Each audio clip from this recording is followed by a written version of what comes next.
Ya, Anda kembali bersama kami dalam Pro Kontra. Ini sudah di segmen terakhir, jadi langsung mungkin sekaligus closing statement. Silakan Pak Nasim. Ya, saya tadi mau menanggapi Pak Aceh tadi soal desa yang sekarang mengalami peningkatan kualitas infrastruktur. Itu kan sebenarnya bukan jasa Pak Jokowi, itu jasanya Pak Aceh yang membuat undang-undang desa. Jadi presidennya siapapun, ya, presidennya siapapun. Karena ada undang-undang desa itu, maka desanya akan seperti itu sekarang ini. Jadi jasanya Pak Aceh. Meskipun dana desa sendiri masih bermasalah juga kan, iya, penyalurannya. tapi itu kan amanat undang-undang yang dibuat oleh Pak Aceh dan teman-teman di parlemen gitu. Jadi bukan karena Pak Jokowi sama sekali nggak ada urusannya gitu loh ya. Nah ini yang harus diluruskan gitu. Nah ini memang bisa digunakan sebagai alat kampanye. Tetapi kalau soal infrastruktur tadi itu benar yang dikatakan Mbak Rahma tadi, ini untuk siapa gitu. Reklamasi itu untuk siapa, kemudian kereta cepat tadi untuk siapa. Kereta cepat misalnya Bandung-Jakarta, Jakarta-Bandung itu kan siapa yang pakai gitu. Tapi kalau yang di daerah-daerah di Papua semua ya. Ya iya, ya tadi itu. Makanya semuanya tadi jelek lah Pak. Iya, ya ada. Tadi itu yang bagus kan tadi awal sudah saya kemukakan. Tetapi tugas saya justru kan tadi itu ada banyak hal yang tidak dilihat oleh banyak orang yang ini perlu kita ingatkan sehingga orang tidak salah persepsi gitu. Tadi ini kan ada kesalahan persepsi yang perlu kita luruskan. Nah, tadi itu kelihatannya misalnya ada pembangunan, tetapi pembangunan untuk siapa sekali lagi? Ini yang perlu kita tegaskan sehingga orang tidak melihat ini sekarang kelihatannya ada, tapi sebenarnya bukan untuk mereka. Ini langsung ke Pak Hendy Satrio aja, kasihan baru datang soalnya. Langsung ke sini.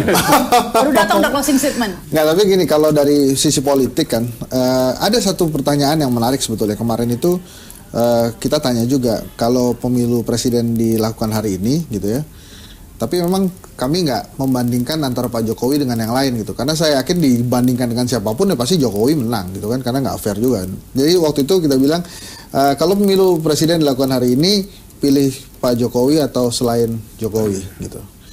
Yang selain Jokowinya lebih banyak, 49% yang pilih Jokowi, 44%. Tapi ini sama dengan, hampir mirip dengan hasil kan kita 3,5% ya MOI-nya. SMRC juga waktu pertanyaan tertutup sekitar segitu.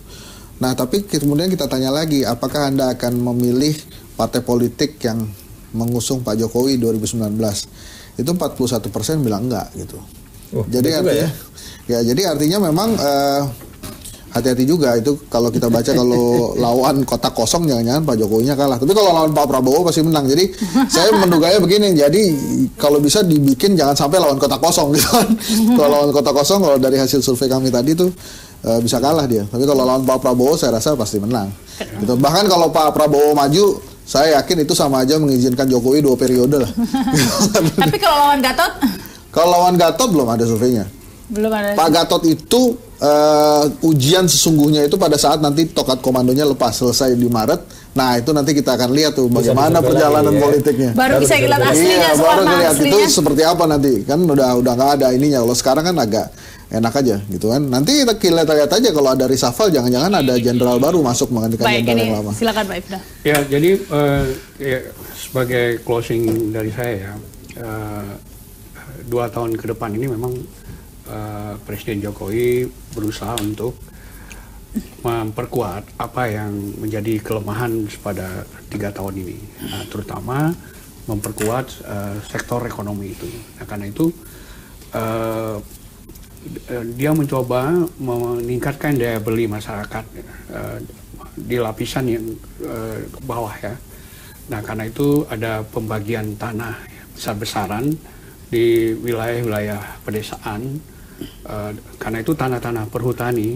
Di mana Pak itu pembagian tanah? Di hampir semua daerah. Ya, itu loh yang bagi-bagi sertifikat. Itu khususnya di wilayah-wilayah perhutanan. Tanah-tanah yang selama ini dikuasai oleh perhutani tapi tidak digarap, itu sekarang diberikan hak menguasai kepada petani-petani, sehingga petani-petani memiliki modal usaha, dan itu kan akan impact ekonominya akan tinggi. Nah selain itu juga memberikan bekal bantuan ekonomi kepada pesantren-pesantren tidak hanya di Jawa, yang dianggarkan oleh Menteri Keuangan sekitar berapa triliun. Nah, itu upaya untuk mendorong. Upayanya memang sudah banyak ya Pak ya, sayang tidak tercerminkan dalam misalnya dalam daya beli masyarakat, konsumsi dan kemudian memang baru diintervensi kan proses ini kan. Selain nanti dia menghadapi apa yang sudah berjalan ini, struktur ekonomi yang sudah Baik, bekerja. silakan ini Pak Tubagus. Ya, prinsipnya buat kami di Partai Golkar ya, sebagaimana kemampuan yang kami miliki dan kapasitas yang kami miliki adalah bagaimana Golkar mendukung pemerintahan Pak Jokowi ini supaya dia berhasil sampai 2019.